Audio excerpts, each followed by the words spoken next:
Deus abençoe todos vocês com a graça do Senhor Jesus. Amém. Quero agradecer ao irmão Nelson pelo convite, pela apresentação tão generosa. Quero também cumprimentar a liderança dessa igreja, saudar os pastores, todos os irmãos envolvidos no evento. Cumprimentar também a todos vocês que chegaram aqui para prestigiar essa ocasião. É uma honra estar com vocês. Eu vim com a minha esposa, ela está ali, o nome dela é Ivana. Nós somos casados há 18 anos e uns quebrados. Temos 3 filhos, o Gabriel de 15 anos, a Carolina de 3 anos e o Benjamin de 1 ano e meio. Estamos aí tentando servir ao Senhor. Eu sou pastor na Igreja Batista Regular da Pituba, em Salvador. Nós estamos lá há 9 anos, servindo ao Senhor. Temos uma juventude que ama as Escrituras, que gosta muito desses assuntos.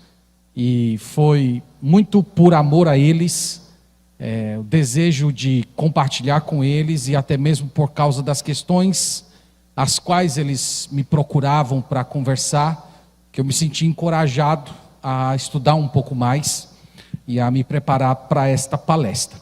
E eu quero dar início, abrindo a palavra de Deus com vocês, no livro do profeta Daniel. Então, por favor, abra a escritura em Daniel capítulo 1, e eu vou ler para vocês o verso 8 do capítulo 1, e eu vou pedir licença para vocês, porque na segunda parte da palestra eu vou voltar para o texto de Daniel. Isso é apenas para servir de orientação para o que nós vamos falar. Daniel capítulo 1, verso 8. Diz o seguinte: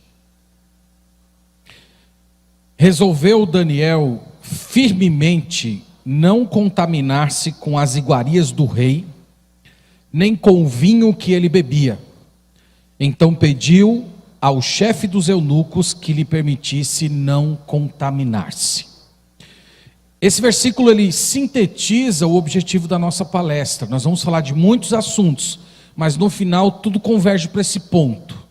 Nós vamos tratar aqui sobre contaminação. Nós vamos desenvolver com vocês uma conversa a partir das escrituras e da história sobre como você pode entrar na faculdade e não se contaminar com ela. Então a nossa conversa vai toda por esse assunto. Então deixa aí o profeta Daniel um pouquinho de lado e nós vamos voltar a ele na segunda parte da nossa palestra. E eu quero iniciar apenas para situar você no tema com algumas estatísticas que nós temos aqui para apresentar para vocês. Então, essa estatística é do Instituto Barna, nos Estados Unidos, que é uma organização que trabalha com pesquisas no meio evangélico. E eles fizeram uma pesquisa muito ampla com jovens cristãos universitários de diversas denominações religiosas sobre a entrada dos jovens na universidade, o que acontecia com os jovens após o período universitário. Então, desses jovens, deixa eu colocar logo todo o slide aqui para vocês terem uma ideia. Pronto, está aí. Então, 10% de todos os jovens que entram na universidade, eles se tornam ateus ou agnósticos. Vocês sabem que o ateísmo é a negação direta da existência de Deus, e o agnosticismo é também um tipo de filosofia que diz que talvez Deus exista. Então, enquanto o ateu diz que Deus não existe, o agnóstico diz: talvez Deus não exista. E como eu não tenho certeza se ele existe ou não, eu vou viver minha vida sem dar muita atenção a essa questão, como se ele não existisse. Então, esse é o pensamento puramente agnóstico. E aqui, a cada 10% de todos os jovens cristãos que entram na universidade americana, eles vão por essa linha, ou do ateísmo ou do agnosticismo. 40% deles deixaram de frequentar a igreja, mas ainda se veem como cristãos. Então nós podemos dizer que 40% dos evangélicos jovens que vão para as universidades americanas, eles se tornam um tipo de desigrejado. Desigrejado é aquele sujeito que acha que ele é a igreja, que ele pode ser igreja sozinho, que ele pode assistir uma pregação pela internet, mandar o dízimo dele para uma instituição de caridade e ainda assim se vê como um cristão fiel a Deus. Desses ainda, 20% continuam nas igrejas, mas eles assumem a dificuldade em conciliar a sua fé com demandas da sociedade. O que isso significa?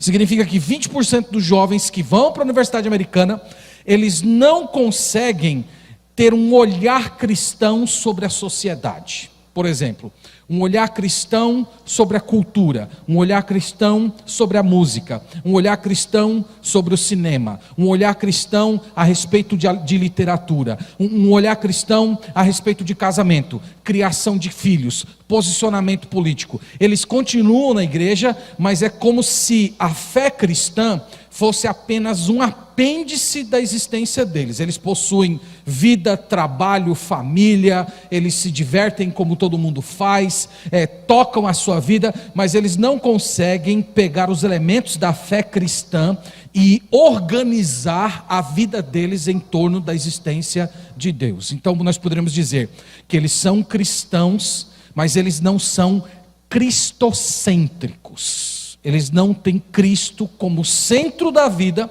de onde todas as áreas da existência humana estão girando. Apenas 30% deles permanecem firmes, tal qual quando foram para a universidade. Uma coisa que essa pesquisa mostrou que é bem interessante é que boa parte desses jovens que se afastaram da igreja, esse afastamento começou na adolescência. Então não é que eles foram para a universidade e o ambiente da universidade fez com que eles abandonassem a fé. A ideia é que na época da adolescência eles já tinham uma espécie de um distanciamento emocional da igreja, um distanciamento psicológico da comunidade da fé. Eles continuaram indo para a igreja muito mais por uma questão social, ciclo de amizades, influência de pai e mãe, mas tão logo eles mudaram o ciclo social, passando a viver num ambiente universitário, é como se aquele distanciamento que já estava no coração simplesmente aflorasse e então eles passassem a não querer mais ter contato com a fé cristã. Eu vou voltar um pouco a respeito desse tema, mas no final. Uma segunda pesquisa que eu gostaria de apresentar para vocês é o censo que foi feito, censo religioso da Universidade Mackenzie. Você sabe que a Universidade Mackenzie é uma universidade presbiteriana, ela é evangélica. Então, infelizmente, é a única que nós temos um censo religioso no Brasil. Nós não temos nas universidades federais. Mas aqui a gente tem um retrato que pode ser usado como uma pequena base para pensar a situação dos evangélicos nas universidades federais. Então, no censo da Mackenzie, feito com 45 mil alunos, eles chegaram a esses números. 4% deles são presbiterianos, 13% são evangélicos gerais, isto é, de diversas denominações, 9% são espíritas, 12% são agnósticos e 8% são ateus. O que chama a atenção nessa pesquisa é que se você somar os ateus e os agnósticos, isso vai dar 20% do público da universidade. E se você juntar os evangélicos todos, eles chegam a 17%. Então, dentro do ambiente universitário, isso eu estou falando de uma universidade cristã, tá? Se a gente fosse para a federal, eu tenho certeza que esses números seriam piores. Mas dentro de uma universidade cristã, nós temos a maioria temos mais ateus e agnósticos do que evangélicos. 40% católicos e 1% judeus, budistas e etc. O que essa pesquisa mostra para a gente, meus irmãos, é que o mundo universitário é completamente diferente do restante da sociedade.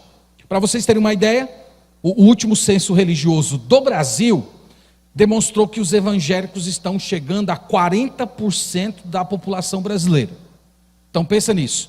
Você, quando está fora da universidade, você está vivendo em um ambiente em que os evangélicos são quase 40% da população. Mas quando você entra na universidade, esse número cai para 17%. No último censo religioso, o número de ateus no Brasil girou em torno de 9%. Então, dentro da sociedade, 9% das pessoas se afirmam ateus. Mas quando você entra na universidade, esse número sobe para aproximadamente 20%. Então, novamente, aqui são os números de uma universidade cristã. Se você for para uma federal, eu tenho certeza que a margem vai para muito além do que nós estamos falando aqui. Então, meus irmãos, aqui dá para a gente estabelecer mais ou menos o que nós temos em mãos. Nós temos um ambiente difícil. Nós temos um ambiente que representa muitos desafios para o jovem cristão. A maioria dos pais fica muito feliz quando o filho passa no vestibular. Quando o filho encabeça lá os aprovados do Enem, os pais ficam comemorando, meu filho passou, meu filho vai para a universidade. Eu acredito que os pais cristãos deveriam mudar essa postura. Essa postura de alegria, de euforia, deveria ser substituída por uma postura de cautela, de preocupação, de muitas orações, da necessidade de se aproximar mais do jovem, ajudar na sua formação, porque ele está indo para um ambiente que não tem nada a ver com o ambiente social que ele está acostumado a conviver. Dito isso, eu vou sinalizar para vocês aqui o que um jovem cristão normalmente encontra na universidade. Gente, eu não quero cansar vocês com filosofia, mas eu preciso apresentar para vocês aqui certas informações que dizem respeito a assuntos da filosofia.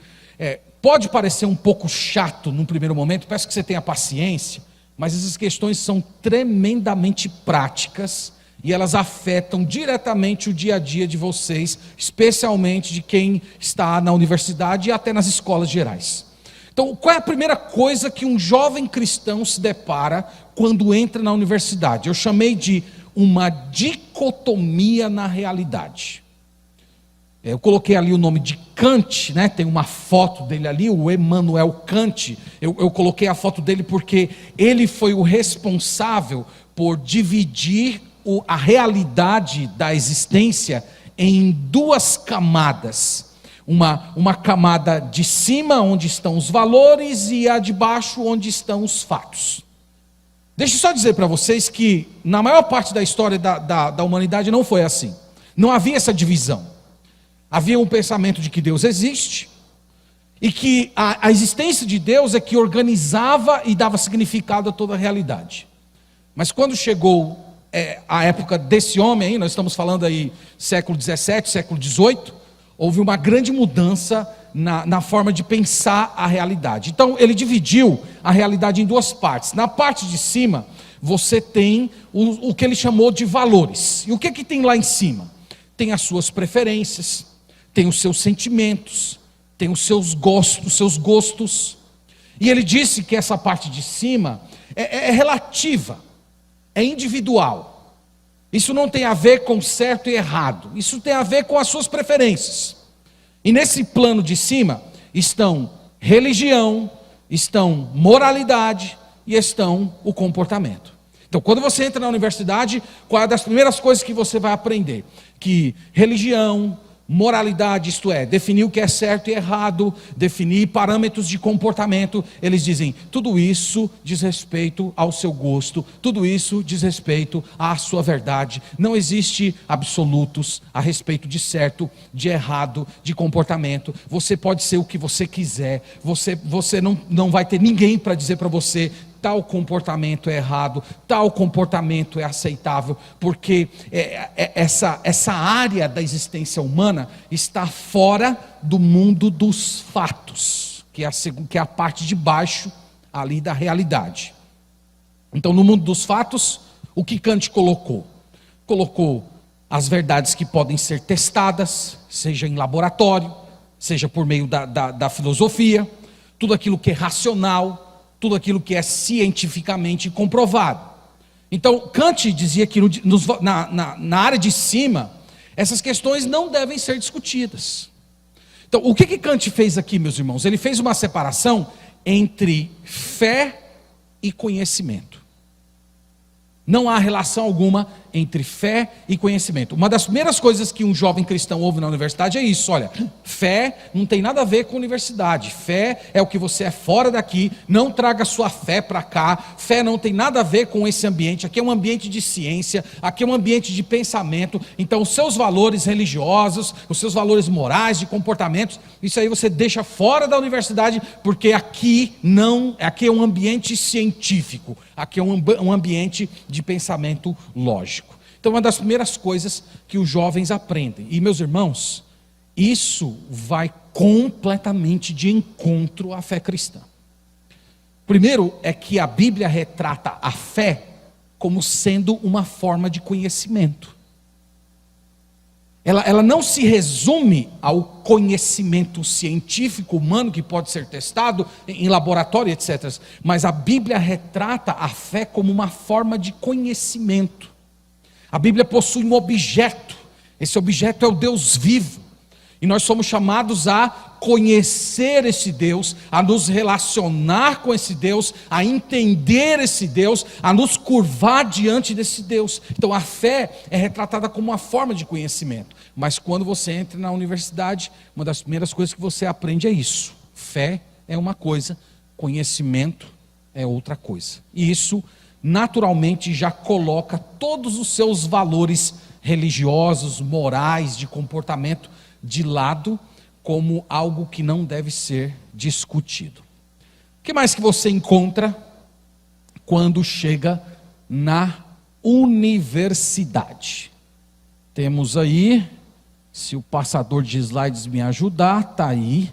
Outra coisa que você encontra é o chamado naturalismo. Está aí uma definição básica de naturalismo, em oposição ao sobrenatural ou espiritual, a ideia de que apenas as leis e as forças naturais operam no mundo. Em extensão, a ideia ou crença de que não existe nada além do mundo natural. Então esse é o significado de naturalismo. O naturalismo parte da seguinte ideia: tudo que você vê no mundo, tudo aquilo que você percebe, pode ser explicado a partir das leis da natureza. Então quando se olha para o universo e vê a grandiosidade do universo, a organização que tem no universo, um naturalista vai procurar explicações naturais, isto é, explicações que excluam o sobrenatural, uma intervenção sobrenatural, dizendo que as próprias leis da natureza podem explicar a origem e o funcionamento do universo. Então, quando você vai para a universidade, você aprende isso. Você aprende que existe uma explicação natural, existe uma explicação, entre aspas, científica, para qualquer processo que exista na realidade. Tem até um livro que foi escrito alguns anos atrás, por um ateu, em que ele tentava promover esse tipo de coisa. Ele pegava os eventos bíblicos, onde se tinham manifestações sobrenaturais, e ele tentava dar uma explicação natural. Por exemplo, a Bíblia diz lá que Israel chegou diante do mar, Moisés tocou no mar, o mar se abriu, o povo passou e então o mar se fechou sobre os egípcios. Então esse sujeito foi lá estudar e ele disse: não foi bem assim. A questão é que estava havendo uma época de estiagem, e aí a água ficou bem baixinha, e o povo, quando atravessou, estava com a água no pé, então eles passaram, e coincidentemente, quando os egípcios vieram, deu uma chuva torrencial, que pegou eles de surpresa. Você tem que ter mais fé para acreditar nisso do que está na Bíblia, não é? Não é verdade? Então, mas isso é o naturalismo, a tentativa de buscar explicações na própria natureza para tudo aquilo que nós cremos que vem de origem sobrenatural. O que mais um jovem cristão encontra na universidade? Ele encontra o materialismo.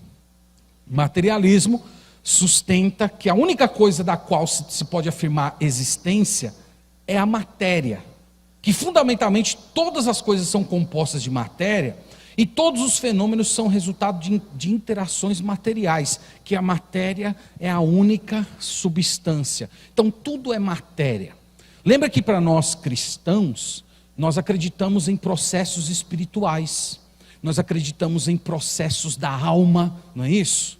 Para eles, alma é matéria. Para eles, o que nós chamamos de amor é simplesmente processos cerebrais, ondas cerebrais. Eles acreditam que com o avanço da ciência vai ser até possível você ativar certas glândulas da mente, do cérebro, para provocar o amor nas pessoas. Então tudo é matéria. Tudo pode ser explicado a partir da matéria. Então, quando um jovem cristão vai para a universidade, todos aqueles processos internos do coração, da alma, tudo isso pode ser explicado, segundo eles, pelos termos materiais. O que mais que um jovem cristão encontra na universidade? Ele encontra muito, mas muito ateísmo. Pessoas que negam direta e fortemente a existência de Deus. Deus é um motivo de piada, Deus é um motivo de chacota, Deus para eles é apenas um instrumento que mentes fracas procuram adotar para explicar aquilo que ainda não foi explicado pela ciência. Meus irmãos, quando as pessoas não creem que há um Criador, tem que se procurar alguma explicação para a existência, para as coisas que estão ao nosso redor. Fatalmente, todo ser humano que investiga a criação, ele vai chegar à seguinte pergunta: de onde provém todas as coisas? Porque nós temos a sensação de que o universo possui uma ordem. Você olha para as estações da natureza, você olha até para o giro da Terra em torno do Sol, a distância do nosso planeta em relação ao Sol, ou a estrutura das galáxias. Quando você olha para o universo, você tem a sensação de ordem, você tem a sensação de que há uma organização, que as coisas não foram postas ali ao acaso. E quando você começa a pensar nessas coisas, e imediatamente você tira de fora a ideia de que existe um Criador, que existe um Deus Todo-Poderoso, que Ele é inteligente, que Ele é capaz sim de criar coisas do nada e estruturar o universo de uma forma inteligente, quando você retira todas essas coisas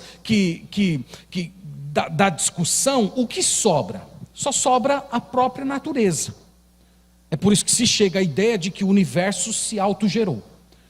Então, para você que está na universidade, ou pretende ir para a universidade, nos últimos 250 anos, essa tem sido a visão reinante dentro do ambiente universitário.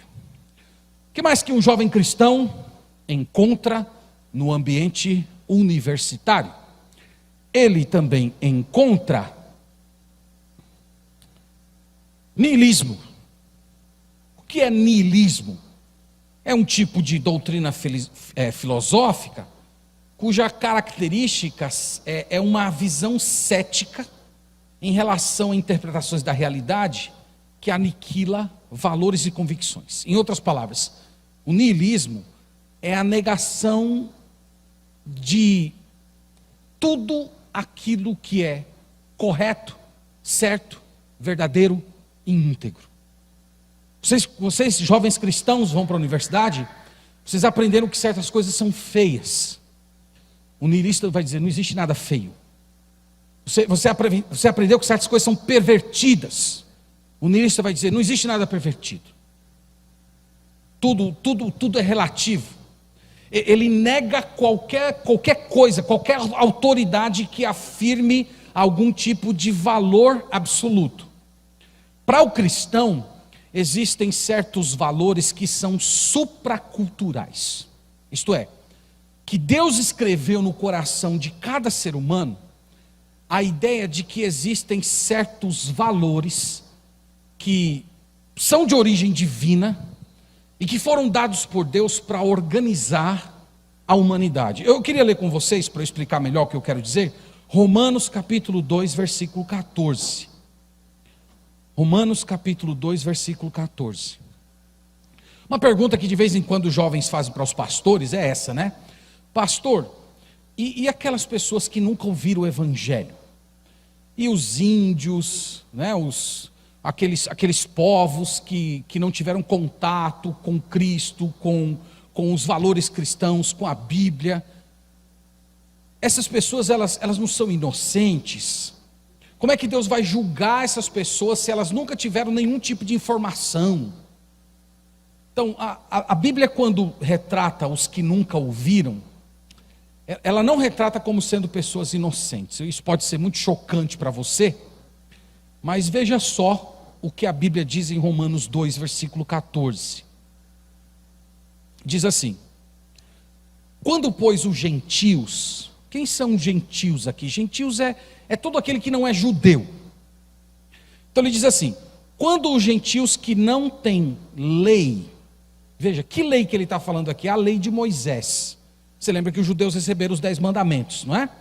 Então os 10 mandamentos, Deus estava mostrando seu caráter, estava mostrando quem ele era, como ele queria ser adorado e como eles deveriam se relacionar uns com os outros.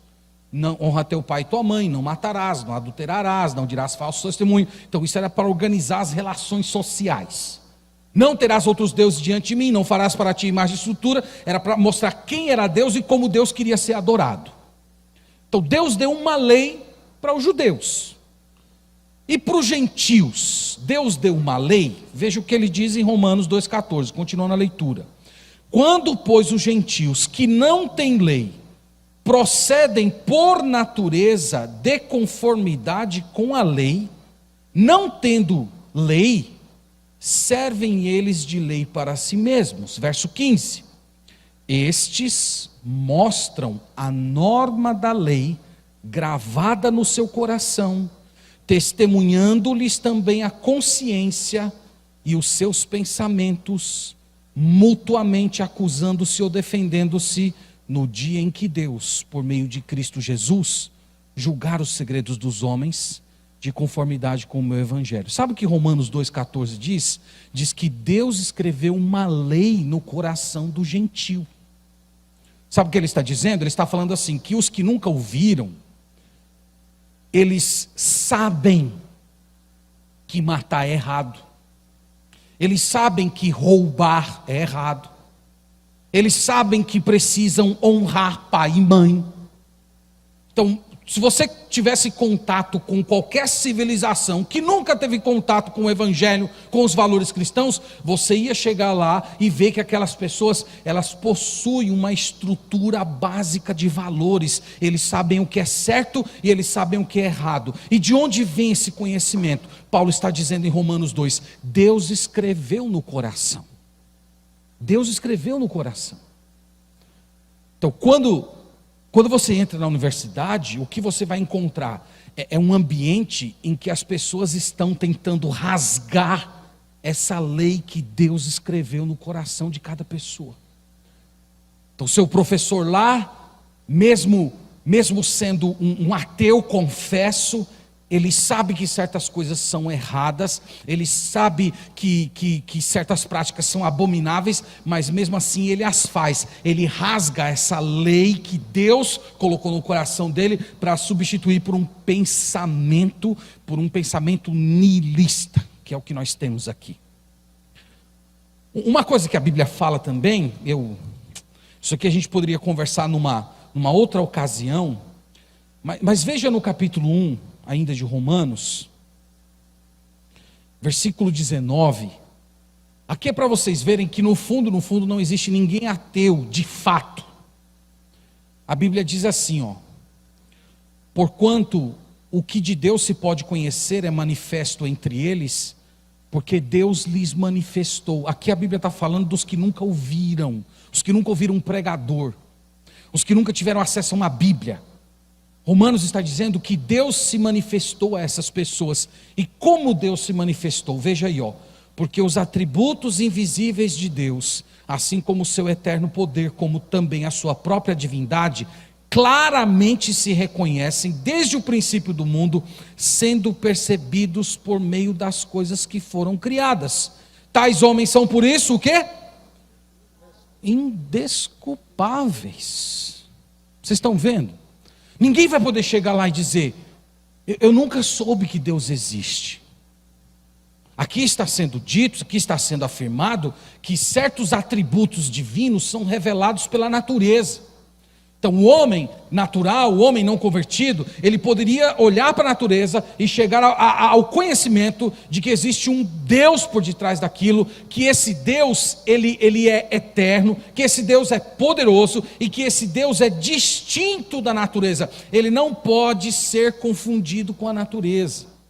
Eu estou falando isso porque alguns jovens cristãos já me perguntaram isso, né? Mas pastor, quando chega lá, os portugueses chegaram aqui no Brasil, e os índios adoravam a onça pintada, eles adoravam a lua, eles adoravam o sol. Eles não faziam isso na inocência, eles não faziam isso porque eles eram carentes de informação. Se eles não tivessem mais informação, muito provavelmente eles não adotariam a fé verdadeira. A Bíblia não diz isso. Olha o que a Bíblia diz, no verso 21. Porquanto, tendo o conhecimento de Deus, não o glorificaram como Deus, nem lhe deram graças, antes se tornaram nulos em seus próprios raciocínios, obscurecendo-se-lhes o coração insensato. Verso 23. E mudaram a glória do Deus incorruptível em semelhança de imagem de homem corruptível, bem como de aves, quadrúpedes e répteis. Então veja que a idolatria não é uma inocência de pessoas que têm falta de conhecimento do Deus verdadeiro.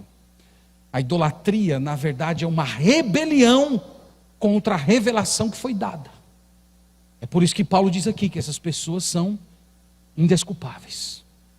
Elas são idólatras porque elas amam a idolatria. E vocês podem ler depois no restante do capítulo, que a Bíblia, eu sempre falo lá na igreja, né, que a Bíblia tem duas irmãzinhas que sempre andam juntas. A idolatria e a imoralidade. São duas irmãzinhas gêmeas. Onde tem uma, tem a outra. E vocês vão ver que ele vai falar isso aqui em seguida. Ele vai falar que esses homens, por causa da idolatria, eles caíram na perversão. Ele fala aqui de práticas homossexuais, ele fala aqui de lesbianismo, e ele fala que tudo isso está relacionado ao fato de que essas pessoas deram as costas para Deus deliberadamente, para poder se lançar nos seus pecados. E o terrível desse capítulo aqui é que Deus diz que Ele entregou essas pessoas às suas próprias paixões. Então, meus irmãos, aqui é para vocês terem uma ideia que isso que nós estamos falando aqui não é porque as pessoas elas possuem uma mentalidade elevada. Às vezes nós cristãos somos tentados a isso. Não sabe por que fulano virou ateu? É porque ele estudou muito. Porque ele se desenvolveu muito, ele leu muito, ele se tornou uma pessoa muito inteligente. Então, por ele ter estudado tanto, chegou um certo momento que ele já não conseguia comportar mais a fé à sua mente. A Bíblia não fala isso. Aliás, se você for estudar a história da humanidade, você vai ver que as grandes mentes da humanidade eram de crentes em Jesus. Isso aqui não tem nada a ver com inteligência. Isso aqui tem a ver com rebelião contra Deus. Eles são assim, não porque eles são inteligentes. Eles são assim, e eu escutei isso de um professor quando estava na universidade. Eles são assim porque se eles admitirem a existência de um Deus, eles sabem que isso significa que eles precisam se prostrar diante desse Deus. Eles não querem fazer isso.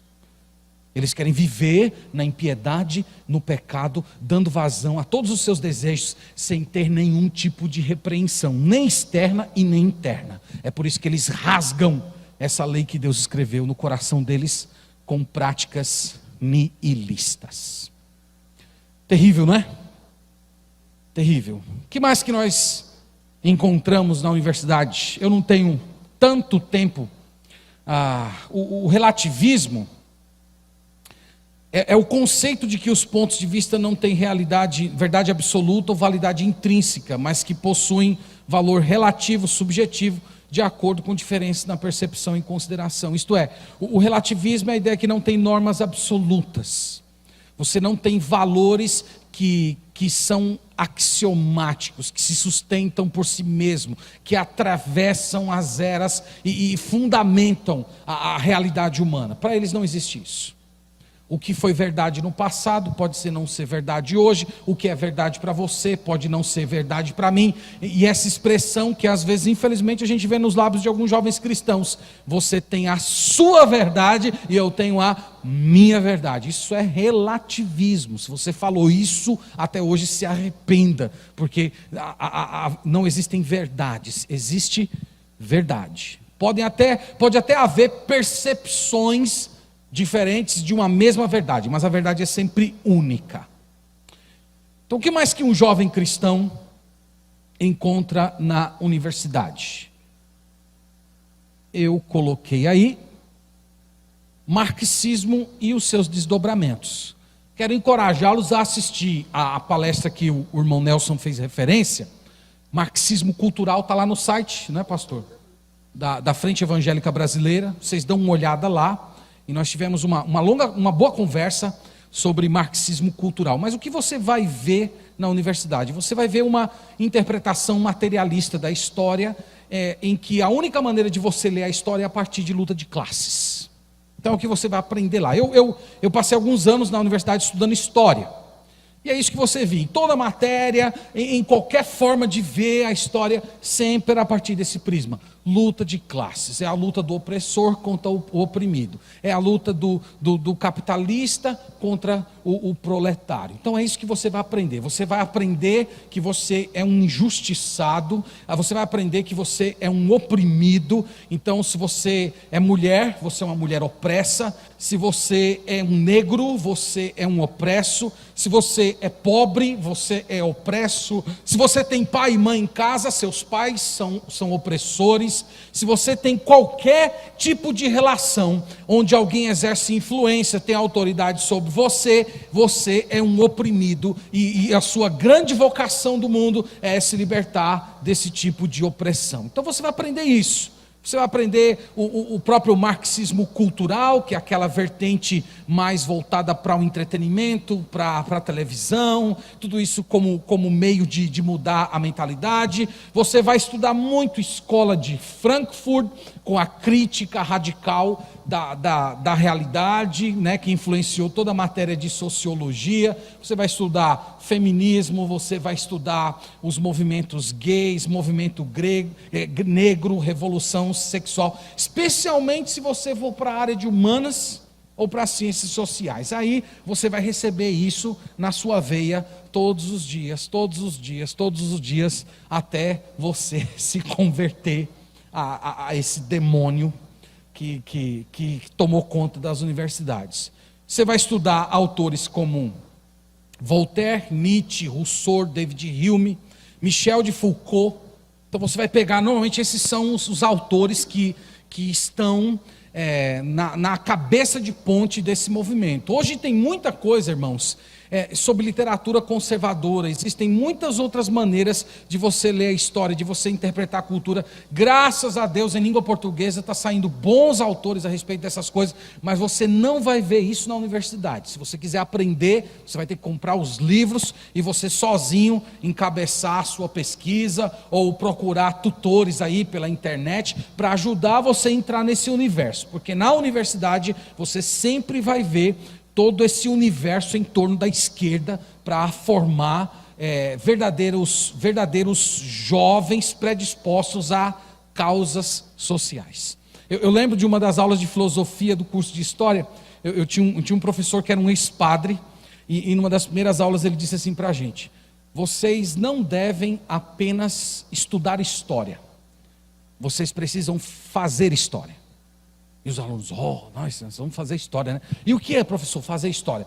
É participar de movimento de greve, é participar de passeata, é tacar fogo na universidade quando tiver greve de professores, é você se envolver em movimentos trabalhistas, partidos políticos, sindicatos. Então, se você se envolver nessas coisas, você está fazendo história. Então, não é para uma formação intelectual profunda. Na verdade, é para formar membros de um certo partido. O que mais que um jovem cristão encontra na universidade? Ainda tem mais, pastor? Tem, infelizmente tem. Você vai encontrar anticristianismo. Isso é uma coisa muito incrível, Se você tiver acesso, não sei quantos de vocês aqui estão matriculados em universidades federais, você vai ver que, de forma geral, não há uma oposição contra a religião. Há um ódio do cristianismo. Mas se você pegar, por exemplo, as religiões de matrizes africanas, na universidade, elas são louvadas, benquistas. Até islâmicos são bem-vindos. Uma jovem da nossa igreja, que estava na universidade ano passado, e ela de repente foi abordada por um jovem islâmico tentando evangelizá-la. Então, há uma abertura para religiões, religiões orientais, então nem se fala, essas coisas místicas, tem espaço para tudo isso é muito bem-vindo na universidade. Agora, quando se fala de cristianismo, aí não. Universidade, irmãos, não é um ambiente de liberdade religiosa. Aliás, o nome universidade traz a ideia de universalidade, que é a ideia de diversas opiniões diferentes que são capazes de conviver pacificamente no mesmo lugar. A universidade não é isso. É um local de hostilidade psicológica, ridicularização e ofensa. Os cristãos que se assumem cristãos e vivem como cristãos, eles são chamados de preconceituosos, de medievais. Toda fala cristã tem sido acusada de discurso de ódio. E é feita muita pressão em cima dos jovens cristãos, dizendo para eles, basicamente, que ideias e crenças religiosas são certos parâmetros que precisam ser abandonados quando se entra na universidade. Então isso é como se fosse parte da sua infância. Agora que você entrou na universidade, você está amadurecendo. Então se espera que de uma pessoa madura, essas coisas sejam deixadas de lado. Então, a universidade é um ambiente hostil à fé cristã. Eu tenho incluído não só a universidade, mas as escolas públicas, de modo geral, elas são ambientes anticristãos. Escolas particulares estão no mesmo caminho, mas tem umas poucas que ainda salvam. Mas nós estamos caminhando para uma certa direção em que todo o ambiente de formação educacional público, ele é anticristão. Ele é decidido a se opor e a perseguir todos aqueles que sustentam ideias cristãs. Por último, o que mais um jovem encontra? Ele encontra pressão do grupo. Pressão do grupo é pior do que marxismo. Pressão do grupo é pior do que Kant, é pior do que Rousseau, de Michel de Foucault. Muitos jovens cristãos, quando entram na universidade, eles meio que se sentem sós. E para obterem a aceitação das pessoas, eles começam a abandonar os seus valores. Eles começam pelo menos a se calar diante da mentira, da maldade, da injustiça, da blasfêmia contra Deus. O jovem cristão meio que começa a se apequenar. E às vezes simplesmente para não ser perseguido, porque não aguenta aquela pressão. Ao mesmo tempo, o jovem cristão, ele é exposto a todo tipo de comportamento pervertido. Bebida, drogas, balada, pornografia, sexualidade livre, homossexualismo, tudo isso em abundância, sem reprovação e sem nenhum sentimento de culpa. E eu quero dizer para vocês que essas coisas seduzem muito mais que a filosofia. Essas coisas têm seduzido os jovens muito mais do que todas as coisas que eu falei anteriormente. O que tenho visto é que muitos jovens cristãos se tornam relativistas na universidade, não foi porque leram Nietzsche, mas porque se permitiram ser levados pelas paixões que fazem guerra contra a alma, como disse o apóstolo Paulo. Então, meus irmãos, é para esse lugar que os nossos jovens vão. É um verdadeiro campo de batalha, e precisamos pensar que as horas mais produtivas do dia, o jovem estará nesse ambiente. Então, dito tudo isso, como é que um jovem cristão deve lutar essa batalha? Isso aqui é o que nos interessa. Agora, depois de fazer o diagnóstico, nós vamos abrir a palavra de Deus em Daniel capítulo 1 novamente. E nós vamos observar aqui o que Deus tem a nos ensinar através do exemplo de Daniel.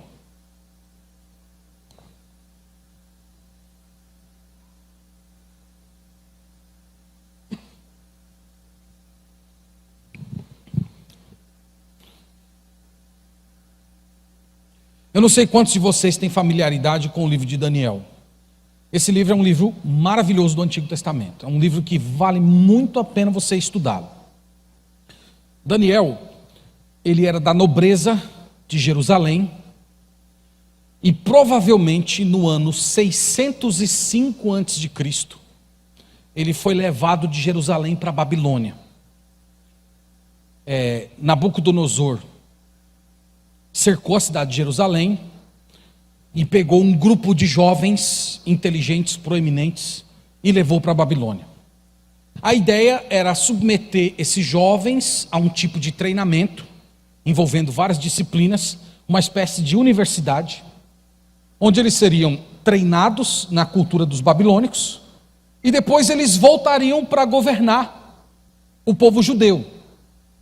Só que com aparência de judeu, vestidos como judeus, mas com mentalidade de babilônico. Então do ponto de vista humano, era uma estratégia brilhante que o Nabucodonosor tinha. Então o texto sagrado diz, no verso 1, no ano terceiro do reinado de Joaquim, rei de Judá, veio Nabucodonosor, rei da Babilônia, a Jerusalém e a sitiou. O Senhor lhe entregou nas mãos a Joaquim. Muito importante essa fala. Veja que foi o Senhor que entregou, não foi simplesmente uma vitória de Nabucodonosor, por assim dizer. Foi muito mais uma entrega de Deus. Deus entregou o seu povo nas mãos de Nabucodonosor. E Deus entregou Israel por causa da idolatria. O povo passou mais de 200 anos ignorando os profetas que vinham pregando, pedindo para o povo, implorando para o povo abandonar a adoração aos outros deuses, eles não fizeram. Chegou um certo momento que Deus disse: já que vocês não querem, vocês agora não terão mais a minha misericórdia, vocês vão ter que sentir o peso da minha mão. E foi quando Nabucodonosor entrou na história. Aí no verso 2 diz o seguinte: o Senhor lhe entregou nas mãos a Joaquim, rei de Judá, e alguns dos utensílios da casa de Deus. A estes levou-os para a terra de Sinar, para a casa do seu Deus, e o pôs na casa do tesouro do seu Deus.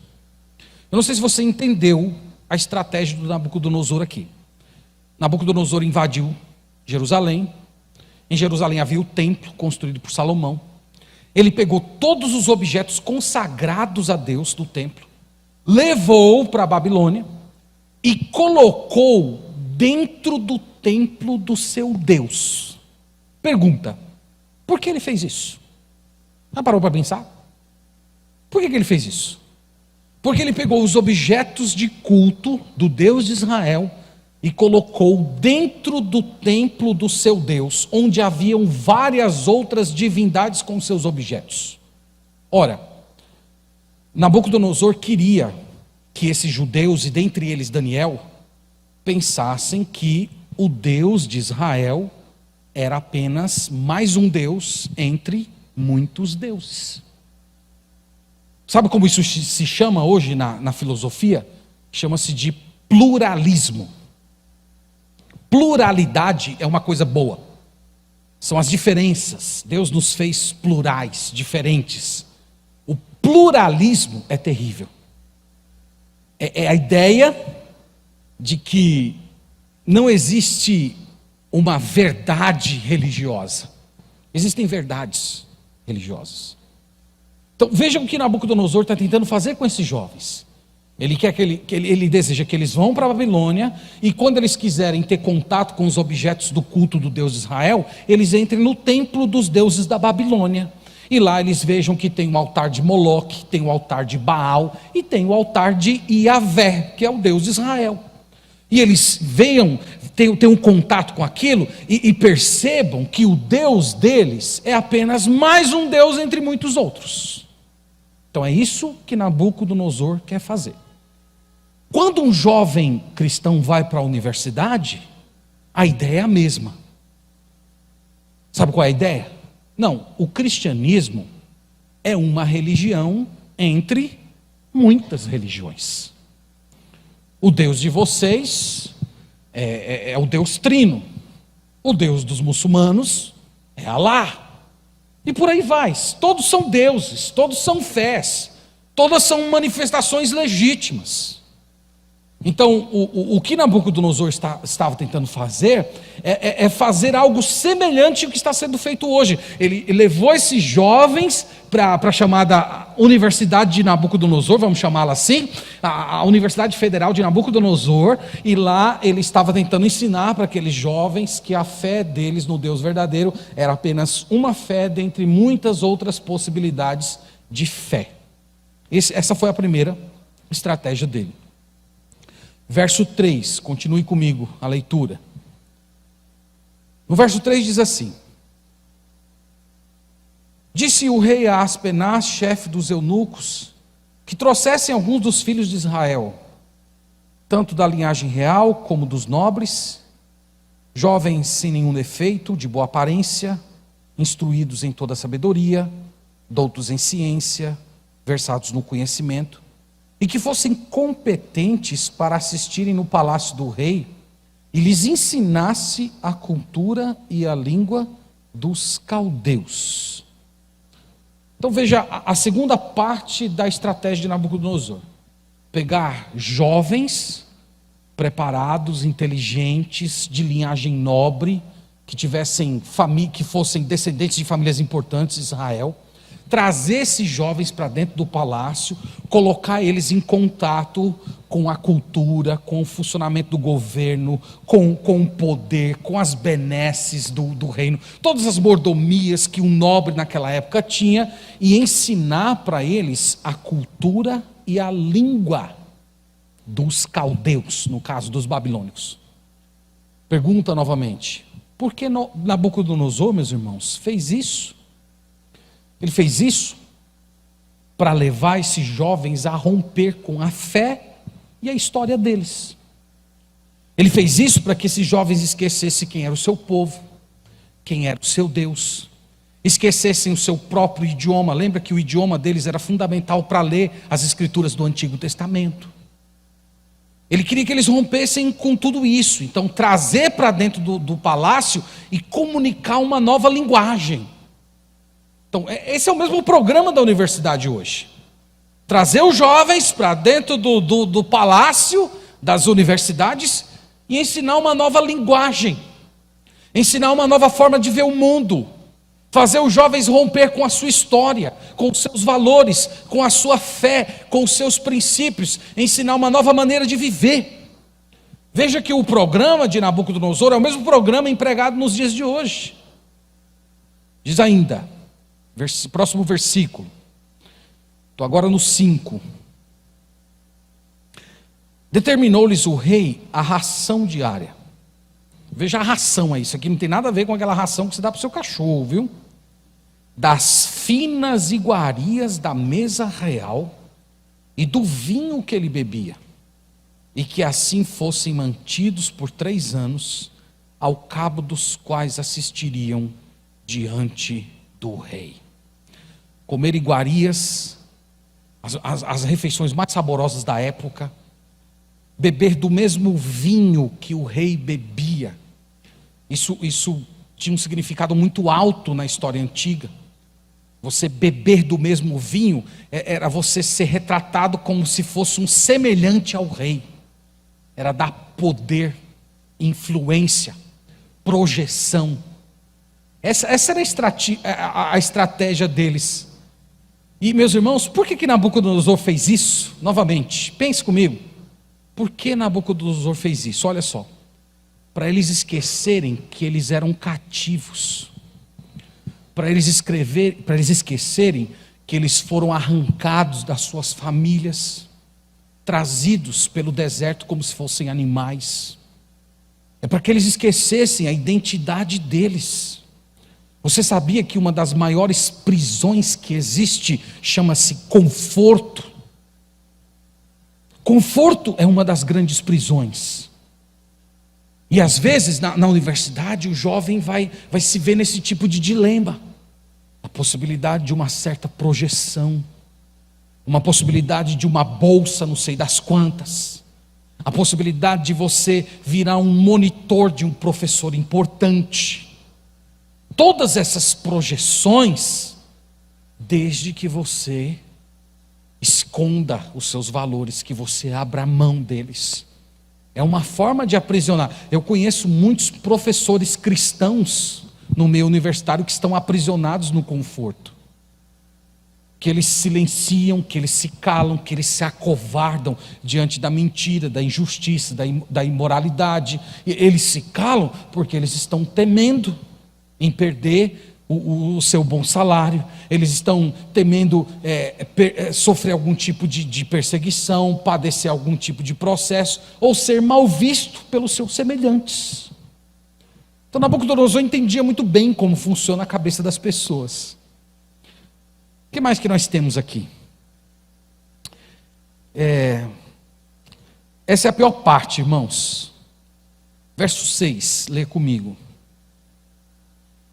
Entre eles se achavam os filhos de Judá, Daniel, Ananias, Misael e Azarias. O chefe dos eunucos lhes pôs outros nomes, a saber, a Daniel, o de Beltesazar, a Ananias, o de Sadraque, a Misael, o de Mesaque, e a Azarias, o de Abednego. A outra parte da estratégia de Nabucodonosor foi mudar os nomes desses jovens. Você que tem um pouquinho de intimidade com o Antigo Testamento sabe que os nomes na cultura de Israel são muito importantes. Nome não tem a ver apenas com beleza, como normalmente nós pensamos os nomes dos nossos filhos hoje, mas os nomes possuíam sentidos espirituais. Eles apontavam para o Deus verdadeiro. Então, por exemplo, o nome Daniel significa Deus é o meu juiz. E Daniel foi mudado para Beltesazar. Beltesazar é guarda dos segredos de Bel. Bel era uma divindade da Babilônia. O nome Ananias significa Jeová é gracioso. Foi mudado para Sadraque. Sadraque é da mesma raiz do nome Marduk. Marduk também era uma divindade da Babilônia. O nome Misael, quem é como Deus, foi mudado para Mesaque, da mesma raiz do nome Aku, que também era uma divindade da Babilônia. O nome Azarias, Jeová auxilia, foi mudado para Abednego, servo de Nebo, que também era uma divindade da Babilônia. Vocês entenderam já a estratégia. Então, mudar o nome. Poucas coisas são mais pessoais do que o nome. Eu fiquei pensando aqui em um referencial para ajudar vocês a pensar nisso. Então nós que vivemos aqui na Bahia, imagina você, irmã, que tem um nome bíblico, por exemplo, sei lá, Ruth. O seu nome agora vai ser Iemanjá. Eu estou vendo aí até crente fazendo assim agora, né? Até se benzendo. É mais ou menos isso que aconteceu aqui. Você tem um nome... Você tem um nome Paulo, seu nome agora vai ser Preto Velho. É mais ou menos o que está acontecendo aqui. É mais ou menos o que está ocorrendo aqui, irmãos. Então, o que eu estou tentando dizer para vocês é que a agenda do ambiente acadêmico é muito semelhante a essa. É fazer com que os jovens percam todas as suas referências de Deus, que ele rompa com a sua história, com os seus valores e se torne como se fosse um pequeno babilônico no mundo atual. Então vocês vejam que essa estratégia não é nova, essa estratégia é antiga. Agora o ponto que nos interessa aqui é a reação de Daniel. A reação de Daniel é gloriosa e aqui, meus irmãos, é a sabedoria de Deus para nós. A reação dele está no verso 8, nós lemos na abertura. Resolveu Daniel firmemente não contaminar-se com as finas iguarias do rei, nem com o vinho que ele bebia. Então pediu ao rei dos eunucos que lhe permitisse não contaminar-se. O que Daniel decidiu? Daniel decidiu não ter relação alguma com a idolatria. Daniel decidiu não tornar-se escravo dos prazeres. Quando Daniel resolveu só beber água e comer legumes, não é simplesmente porque ele queria emagrecer. Daniel adotou um tipo de dieta que era a dieta de um escravo. Então não era só uma maneira de dizer, eu não vou participar de comidas sacrificadas a ídolos. Era isso também, mas não incluía só isso. Daniel está adotando a postura de um escravo. Eu não posso esquecer que eu sou um cativo. Eu não posso esquecer da minha história. Eu não posso esquecer que esse povo que agora está tentando me comprar com prazeres, com posição, com locais de destaque, essas pessoas escravizaram o meu povo. Essas pessoas mataram e destruíram o templo onde nós adorávamos o nosso Deus. E você, jovem, você precisa dessa mesma resolução. Se você quer ser fiel a Deus, se você deseja fazer a diferença nesse mundo, você tem que firmemente resolver diante de Deus: eu não vou me contaminar. A fidelidade, irmãos, é uma experiência de resistência e submissão. É você se resistir contra tudo aquilo que vai de encontro a Deus, e você se submeter a tudo aquilo que vem de Deus. É isso que é a fidelidade cristã. Então Daniel aqui, ele estava adotando algo que no Novo Testamento vai ser chamado de consciência de peregrino. Eu não sou desse povo, esse aqui não é o meu Deus, aqui não é a minha casa. Quando nós chegamos no capítulo 6, Daniel está orando 3 vezes, olhando para a cidade de Jerusalém. Vocês lembram da história, não lembram? Que ele foi até parar na cova dos leões por causa disso. A pergunta é, por que Daniel orava 3 vezes ao dia, olhando para Jerusalém, com as janelas abertas em direção à sua cidade? Para lembrar quem ele era, para lembrar quem era o seu povo, para lembrar quem era o seu Deus. Daniel, ele tinha um senso de pátria. Ele se via na Babilônia como um peregrino. Esse homem aqui, nós vamos ver, ele ocupou posições importantíssimas no reinado de Nabucodonosor, no reinado de Ciro. Ele foi um grande homem, né, nessas civilizações, mas ele nunca esqueceu quem ele era. Ele nunca esqueceu o seu Deus. Ele nunca esqueceu o seu povo. Ele nunca deixou-se de ver como um cativo. Ele nunca deixou-se de ver como um exilado. E essa, jovem cristão, é a chave para você viver nesse mundo uma vida que glorifica a Deus no ambiente universitário. É você se ver como um peregrino. É você se ver como alguém que não pertence àquele mundo. É você dobrar os seus joelhos com os seus olhos voltados para o seu Senhor. É você lembrar quem é a sua família, quem são os seus irmãos, quem é o povo a quem você pertence. Qual é o livro que orienta os seus pensamentos?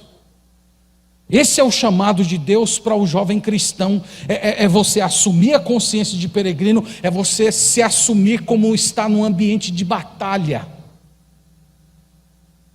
Você não pode temer a humilhação. Você não pode temer a ridicularização. Você tem que lembrar que a sua humilhação nada representa se comparada à humilhação do Senhor Jesus Cristo. Você precisa lembrar que Deus chamou você para honrar o nome dEle e não para preservar a sua própria imagem. E sabe o que é interessante aqui, meus irmãos? É que Daniel, ele era um jovem quando ele tomou essa decisão. Essa é uma das coisas mais significantes que eu acho nesse texto. Daniel tinha entre 12 a 14 anos, quando ele tomou essa decisão.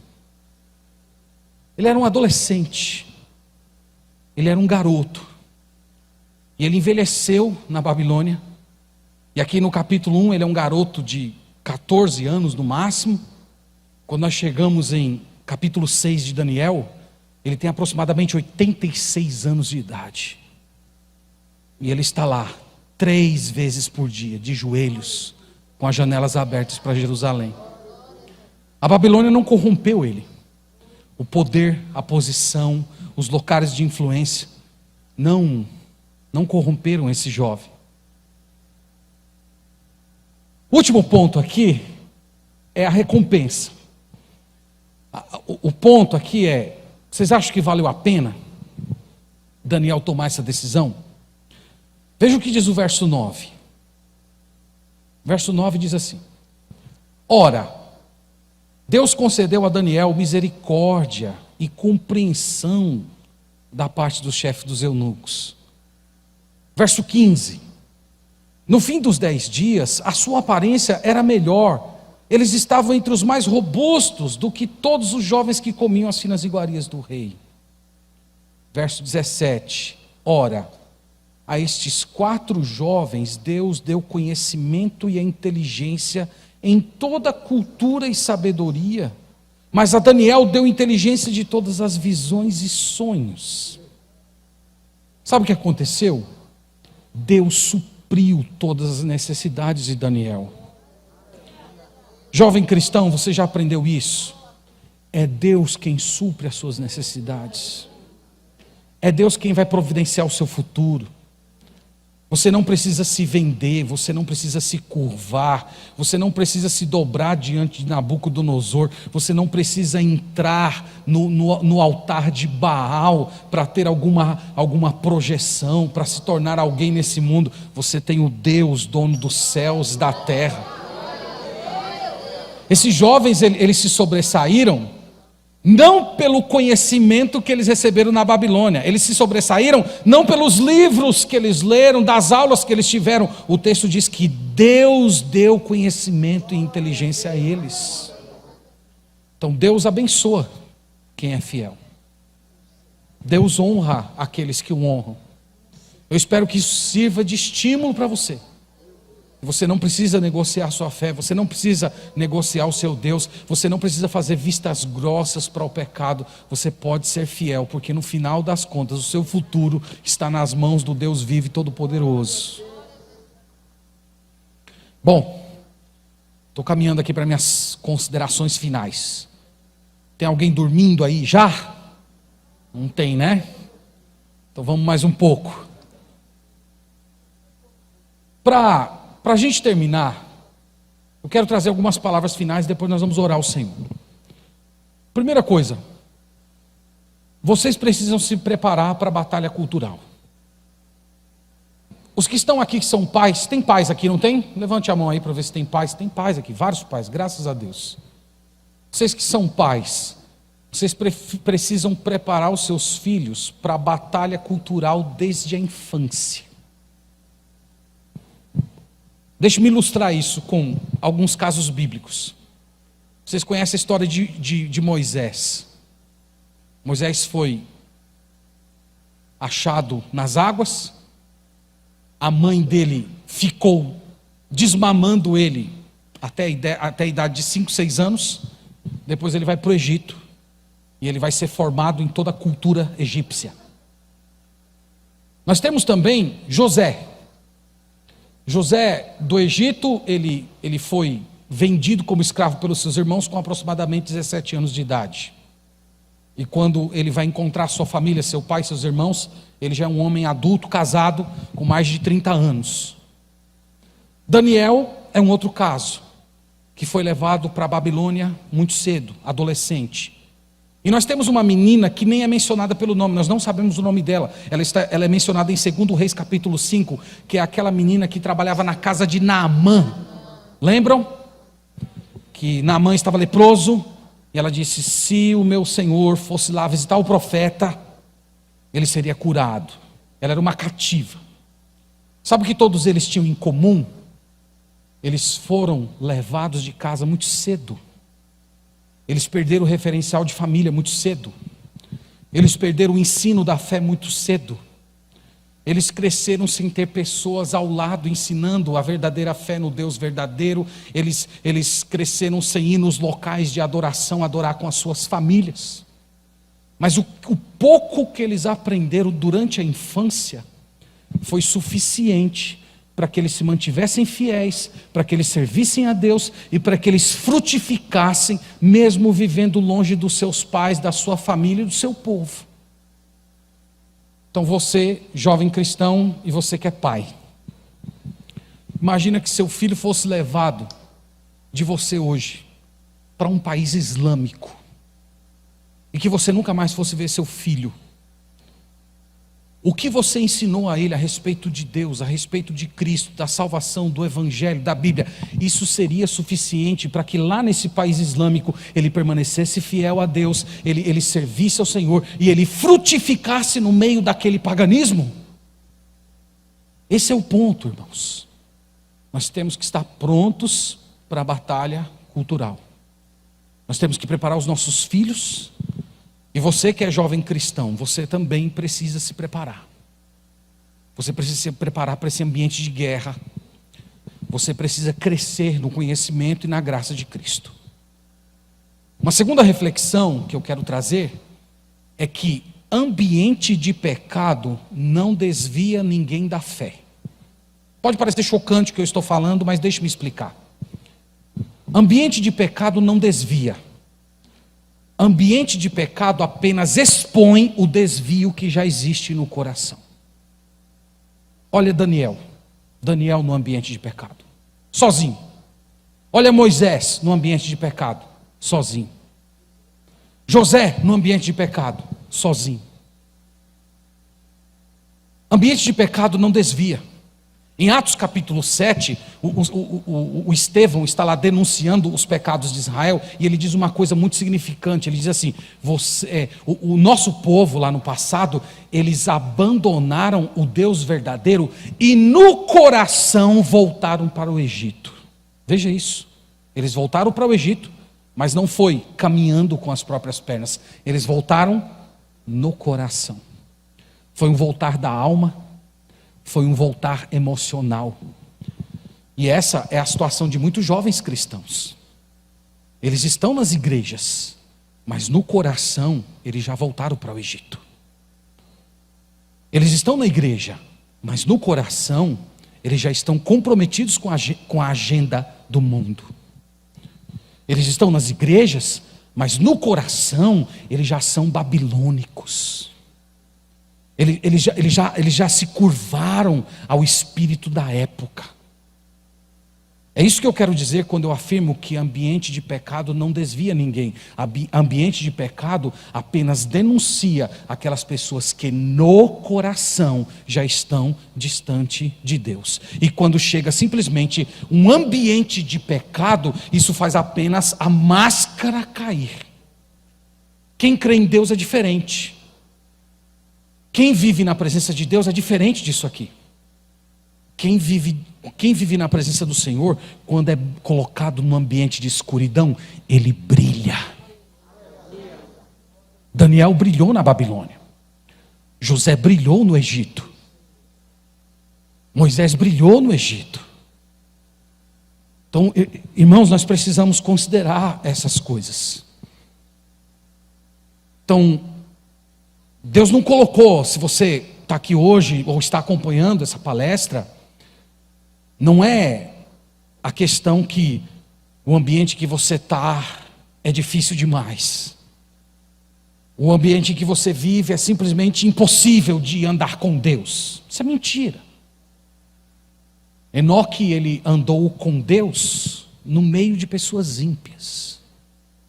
Então é possível você andar com Deus. É possível você ser comprometido com Deus apesar de estar num ambiente marcado pela imoralidade, pelo anticristianismo e pela perseguição aos valores do reino. Em terceiro lugar, eu queria dizer a vocês que, jovem cristão, vocês precisam se permitir ser cativados por Deus, tanto na mente como no coração. Deixe-me explicar um pouco melhor isso. Eu creio que a chave para uma espiritualidade sadia, na boca dos antigos, era chamada de luz e calor. Luz e calor. Conhecimento e fervor. estudo dedicado e vida devocional.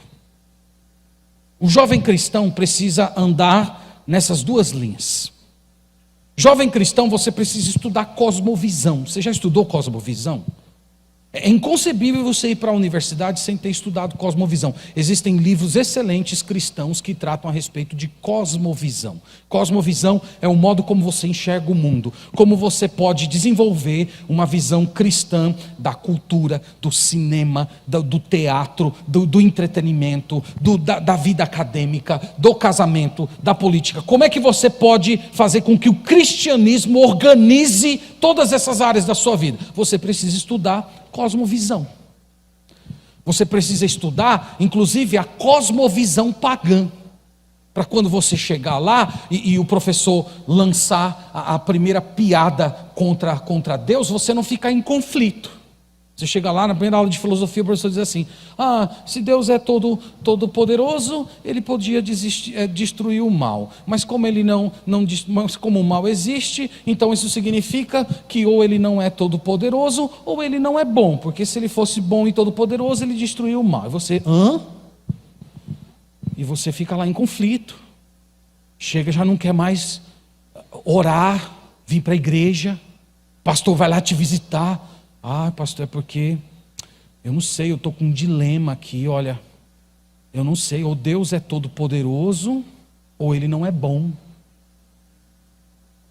E você não sabe que essa pergunta já foi feita há milênios e que tem cristãos muito competentes que desenvolveram respostas inteligentíssimas para essas questões.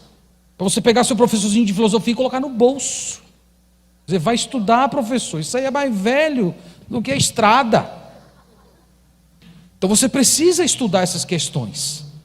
Há princípios da Escritura que você pode aprender por meio da biologia, história, filosofia, arqueologia. Existe o designer inteligente, um ramo muito interessante a respeito de como você prova a existência de um Criador a partir dos sistemas de organização do universo, desde o estudo do olho humano até a complexidade das galáxias. Tem muita coisa interessante produzida sobre isso. E você, jovem cristão, você vai se munindo dessas informações, você vai fortalecendo a sua fé em cima dessas informações e ao mesmo tempo cultivando uma vida devocional sadia, oração, leitura das Escrituras, participar da igreja, procurar jovens cristãos para se estimular, participar de grupos de evangelismo, você se envolver com o reino de Deus e ao mesmo tempo você ser uma pessoa dedicada aos seus estudos, que conhece essas cosmovisões falidas e você sabe reconhecer todos os pontos fracos delas, que elas possuem, são muitos. Se nós cremos que a fé cristã é a verdade, todas as outras visões são mentiras. Então você tem que ir lá e descobrir qual é a mentira, onde é que está o engano, onde é que está a inconsistência. E você poder ajudar outros jovens cristãos, você até poder utilizar isso como uma ferramenta de evangelismo. Então o jovem, luz e calor, fervor em Deus, mas ao mesmo tempo exercitar a mente, buscar conhecimento. Deus deixou essas coisas para nós fazermos uso dela para a glória de Deus. Então que Deus nos abençoe. Muito obrigado pela oportunidade. E eu desejo que daqui se levante um exército de jovens preparados, prontos para a batalha cultural. Vamos orar ao Senhor? Vamos ficar em pé.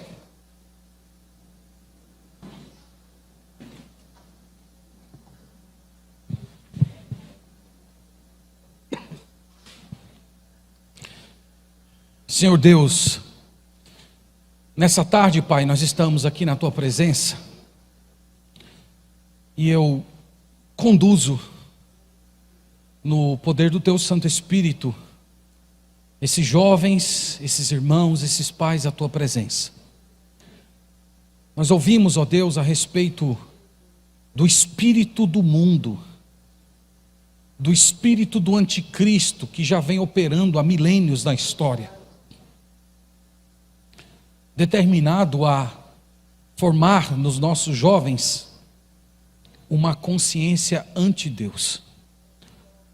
E hoje, Senhor, ao olhar a Tua palavra, a ver exemplos de homens do calibre de Daniel, nós nos sentimos motivados, Pai, em saber que o Senhor é todo poderoso para transformar pessoas e a pegar jovens fracos, mas que Te amam, que são dependentes do Senhor, e fazer deles gigantes na fé, a fazer com que eles sejam grandes nesse mundo, que eles sejam porta-vozes do Teu reino, que eles sejam luz no meio das trevas.